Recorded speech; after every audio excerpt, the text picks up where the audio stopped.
DJ Academic says the mystique of rappers is dead after Blueface loses to Chibu. Now, I think I saw this like a couple days ago or like the other day on my YouTube channel. Just scrolling. And I had already looked at the Chibu versus Blueface fight.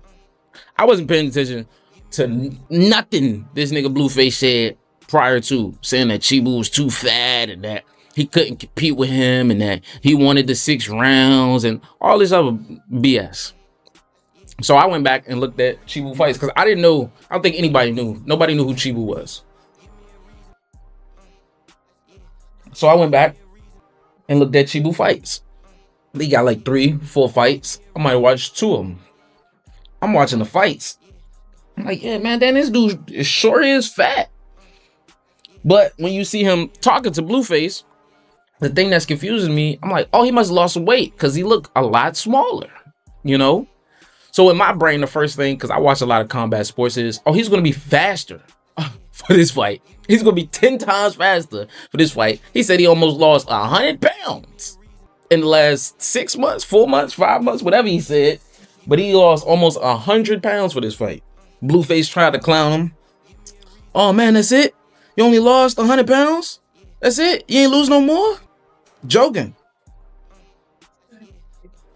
This nigga Chibu walked out to Chef G and didn't blink one time when he got into the ring. After the first round, it was over. Blueface was tired. Honestly, they said it was 3-2 because it was probably 5-1, bro. Not gonna lie to you. I think Blueface might have only had the first round because of the jab, and not to say he didn't have moments throughout the fight, but after that first round, bro, it just wasn't the same, bro. I don't know. It wasn't competitive to me anymore. Like watching it the first time, it was like, okay, the third round, but when you watch it the second or third time, Blueface was just not competing. He was tired. He couldn't keep up with Chibu's power. Come on, Chibu!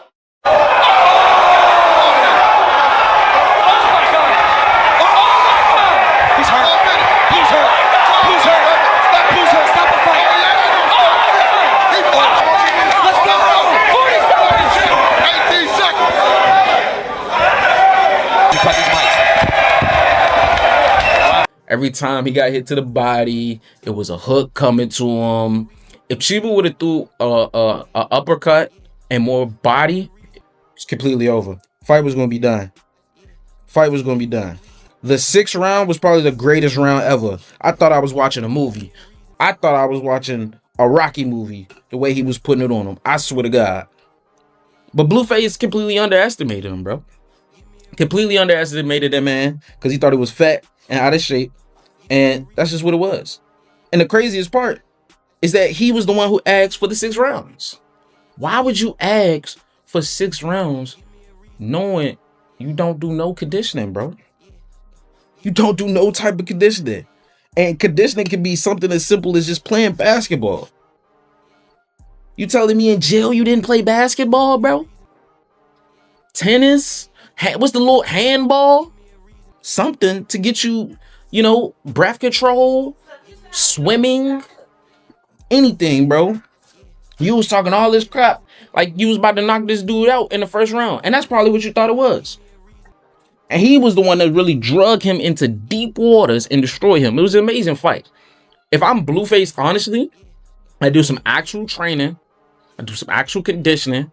I get in the gym at least 3 times a week, maybe 4 times a week. I get me another opponent, somebody not as big as him, somebody in my weight class. Get a good fight or a knockout. Get 2 to 3 more knockouts, and I'm calling out Jake Paul. I want the Jake Paul fight. I want the money fight. Give me Jake Paul and Netflix if I'm Blueface. You know what I'm saying? Because the music not musing it. But if you was a rapper with face tattoos and you got 4 or 5 knockouts and you calling out Jake Paul and Jake Paul ducking you, bro, it's an amazing storyline. It can happen. It can happen, but who knows? Personally, I don't think that rappers are losing the mystique. You know, I think that the new age rappers, because of the demand of wanting to be seen so much because of Twitch and virality and TikTok and Instagram Live and all these live apps. I think now the demand has changed for these new age rappers, and they feel like they gotta feed that demand, bro. So how do you feed that demand? You gotta be everywhere, and there's a give and a take with everything. So if you're everywhere at the same time, you don't get the mystique.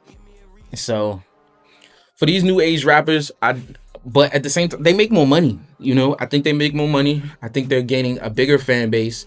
Are they as mysterious? Do people know their lives a little more? Sure, but we're gonna see. I don't know. I think it's still like a lot of mystique with these rappers. We still don't know everything about them.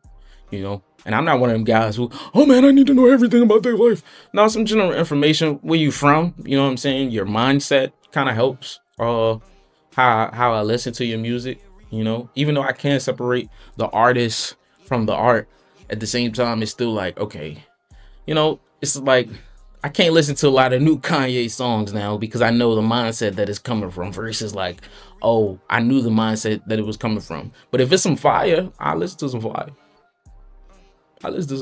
Comment that down below. Will you listen to some fire knowing that the artist is a piece of crap? Or buy a fire shirt? A lot of people don't mess with Gucci. Would you still buy Gucci knowing what Gucci did? Leave it in the comments.